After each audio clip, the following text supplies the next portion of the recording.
Good evening, Assalamu alaikum rahmatullahi wa barakatuh. Welcome to News in Focus. My name is Faraz Patel. We say Jazakallah to you, the viewer, for staying with us here on Hilaal TV, DSTV channel 347. Now, law enforcement officials are being accused of failing to adequately address illegal mining in the country. These allegations were made by the General Industries Workers Union of South Africa during a press briefing yesterday. Now, the union has been monitoring the rescue mission of illegal miners in Stilfontein for almost a month now.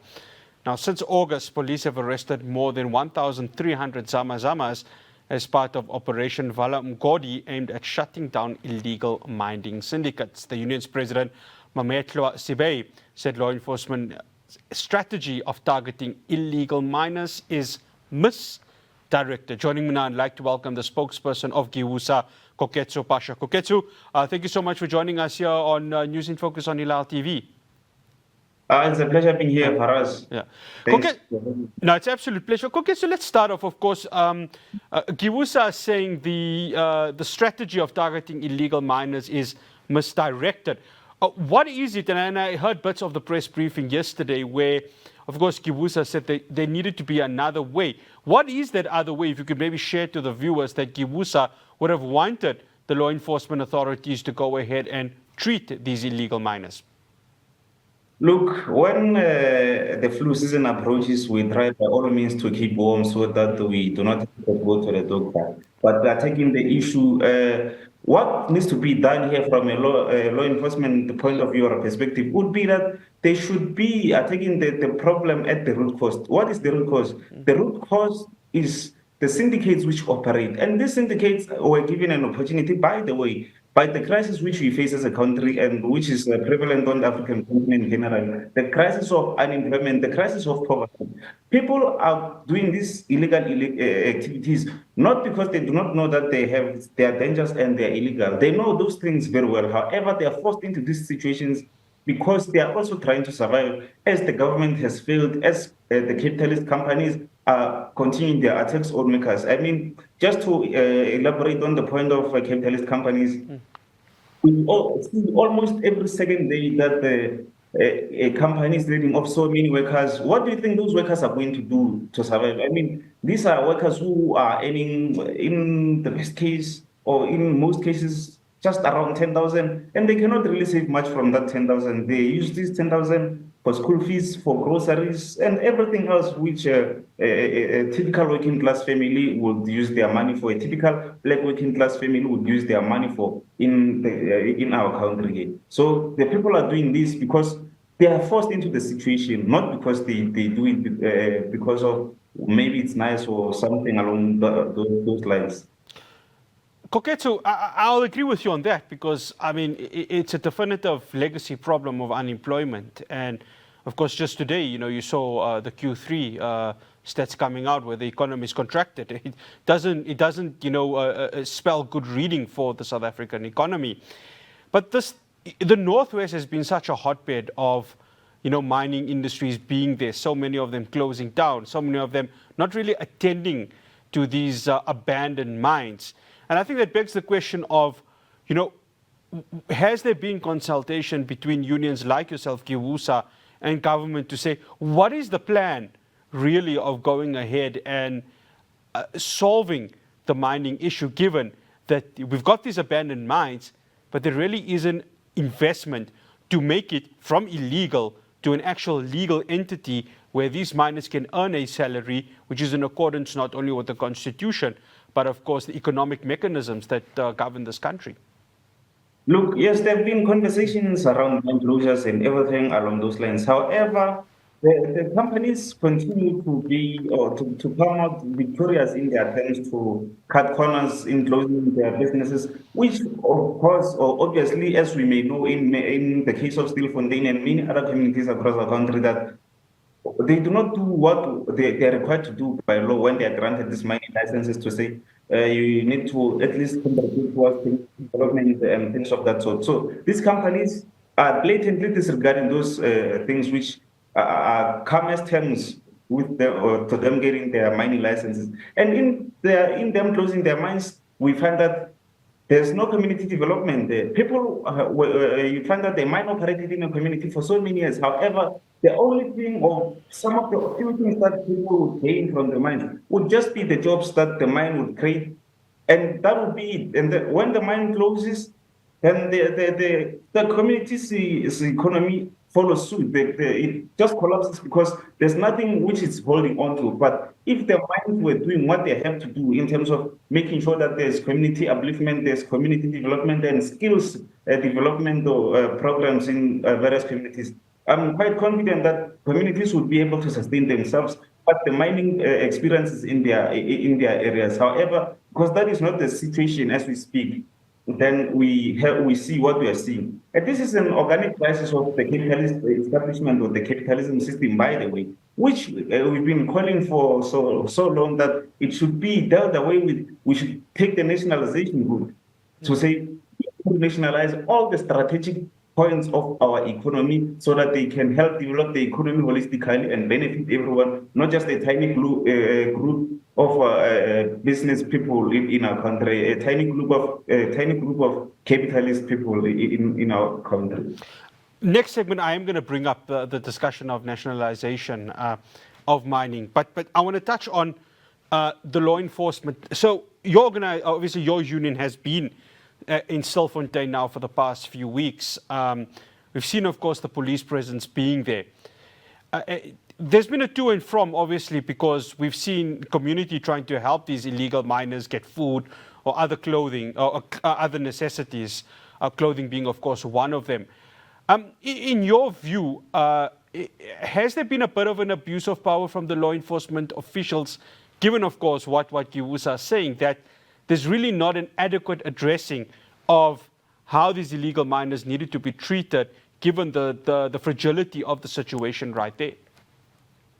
No, you're absolutely correct. I mean, if you remember, not just from a law enforcement point of view, but from a leadership point of view, you remember when the minister in the presidency, Khumbudzo Chaveni, when this situation started getting traction and people started speaking about it, she made some insensitive and murderous remarks about these people not deserving to be helped but getting smoked out. Now, if you interrogate the statement, Cousin, what does the minister mean by smoking them out? She means going in there, guns blazing. How else would you get them out of the mines? What we needed from a minister or people in leadership generally would be to say, yes, what they're doing may be against the law, what they're doing may not be regulated. However, let us not forget that they are human, right? And they are forced into this situation by the crisis of capitalism, which we are experiencing as a country, the crisis of capitalism, which our leadership, our government led to happen, led to play out. And then now that we are seeing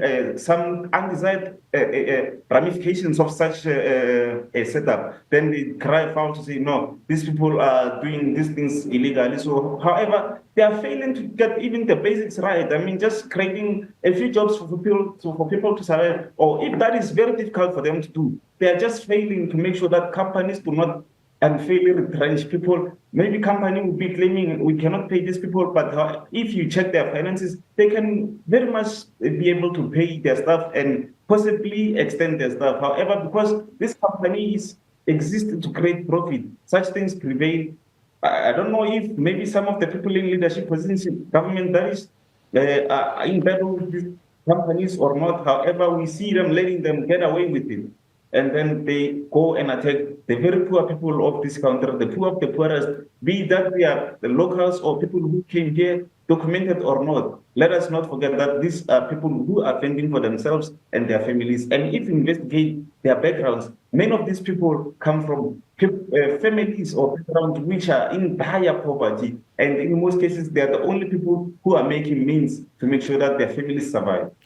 Before we go to the break, Koketso, I just wanted to get your GIWUSA's take, of course, on these, of course, discoveries of minor children, and we're talking about young children who have been uncovered in these underground mines, and of course, this is disturbing because these are the children that need to be in schools. They need to be, being educated.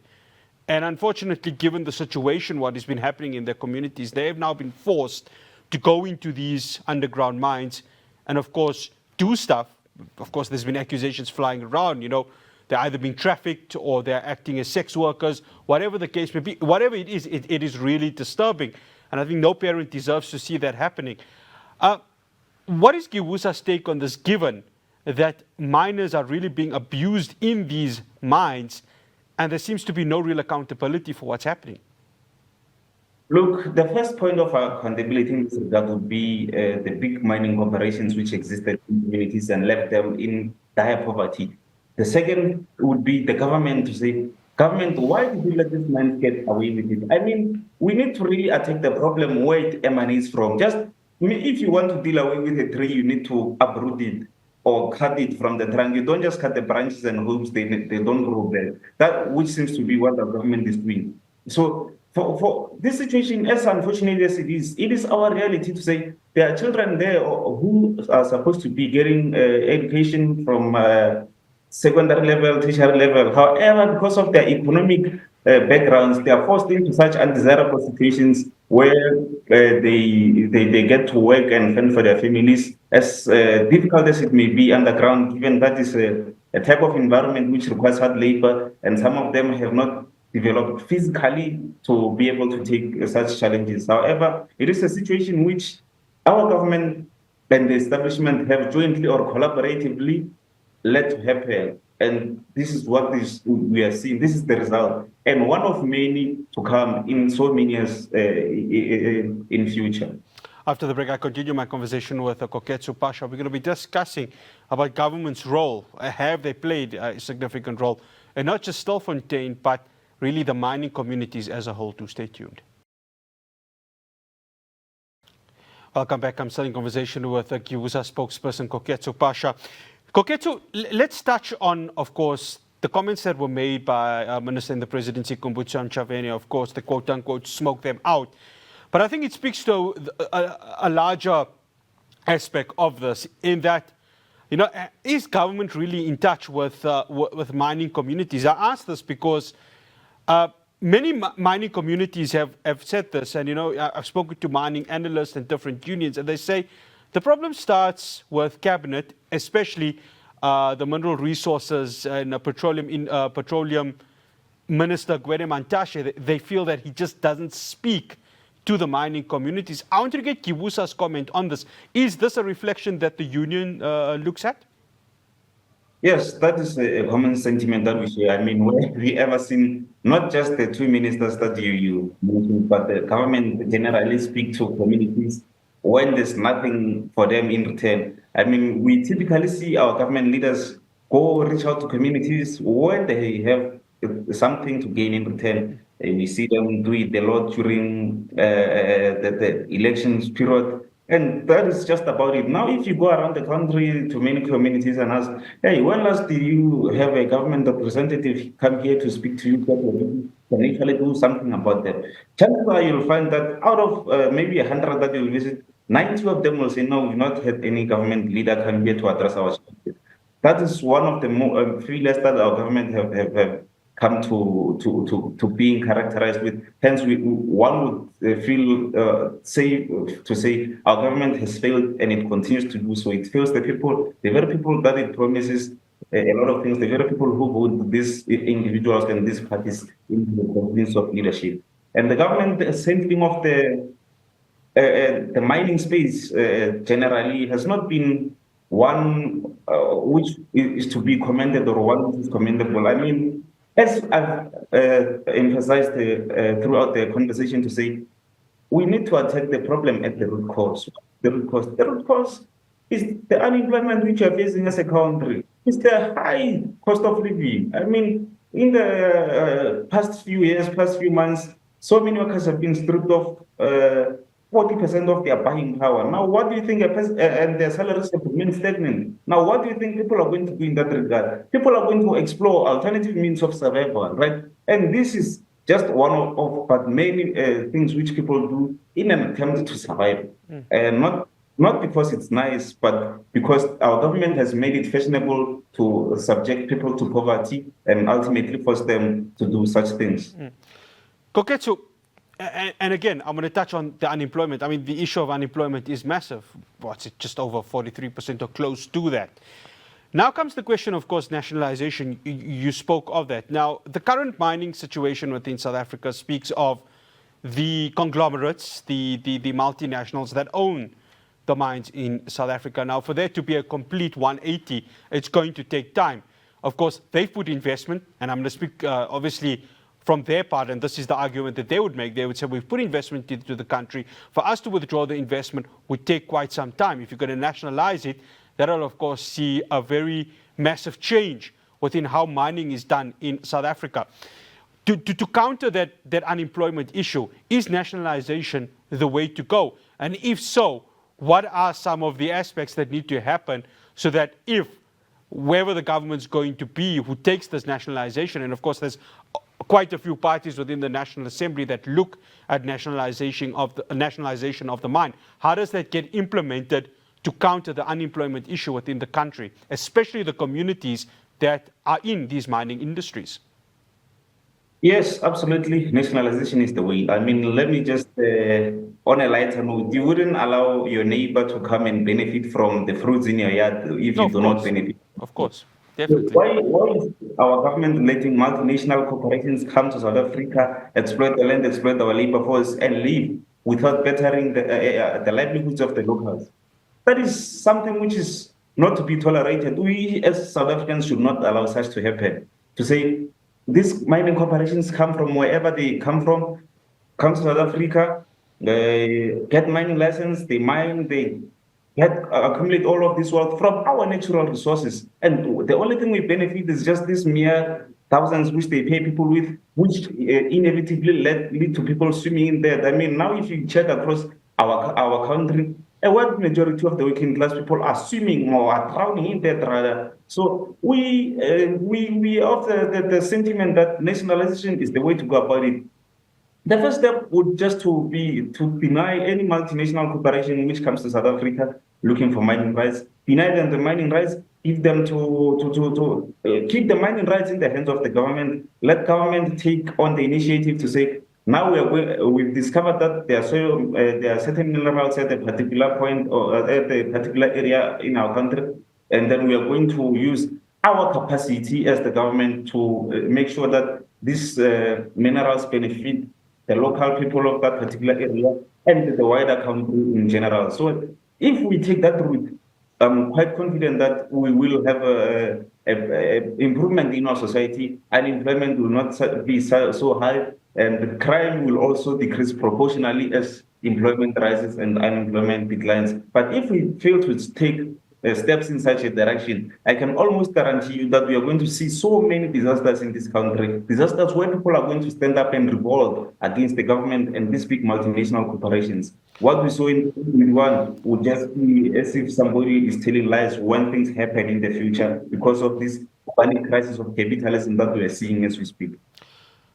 One final question to wrap up this conversation, Koketso. Operation Valam Godi, government says they're on track for it to actually be quite a successful one. But now, in order for it to be a full success, of course, there has to be many elements. One of those elements is, of course, as you mentioned, addressing the deep-rooted problems that would be giving these illegal miners actual legal work, formal work, so that they can earn a salary and, of course, do things the right way.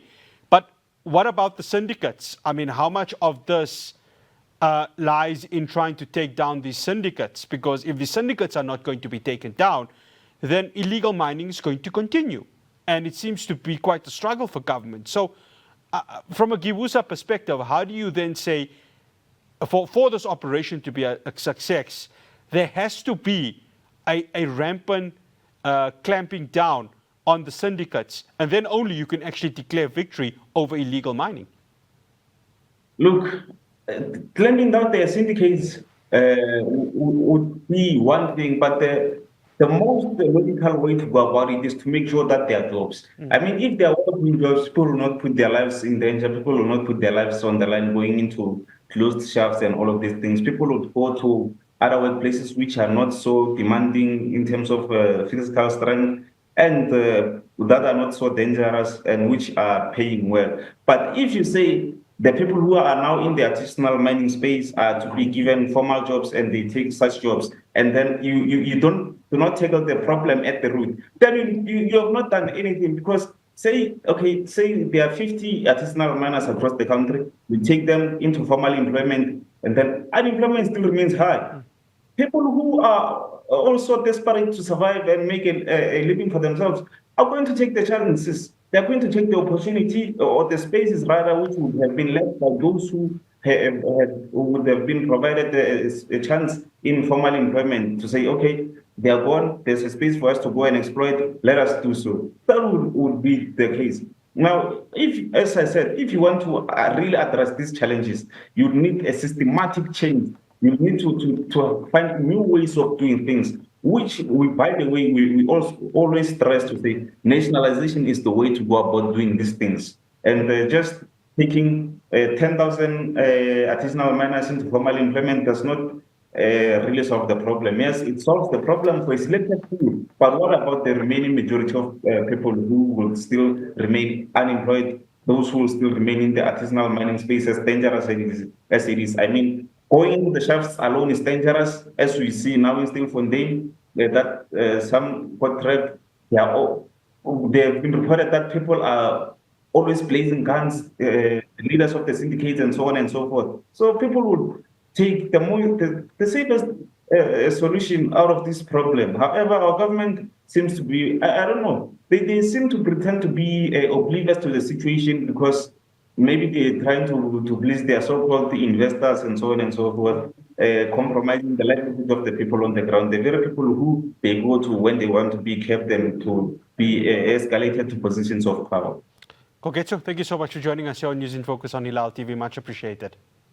It's a pleasure being here. Thank you. That's Koketso Phasha, GIWUSA spokesperson. Of course, this does speak to the bigger problem. You know, you've got on one side this operation of Valum Gori, and I think as from a South Africa perspective, you'd want this to be a success so that illegal mining can be complete and that these miners can get formal employment. But as Koketso said, doesn't really solve the entire issue, because those very same communities, the communities where these children are being exploited, minors, yes, minors from the ages of 10 up until 20, are being exploited in different manners to go ahead and go underground. What happens then? What about the education? And what about solving the actual entire unemployment crisis that are in those communities? Government has their work cut out, but if you speak to the communities on the ground, they don't really have confidence that this can be carried out by the government. Well, that's all we have for you here on News in Focus. From myself, Faraz Patel, and the rest of the team in Johannesburg. Stay beautiful, South Africa. Assalamu alaikum wa rahmatullahi wa barakatuh.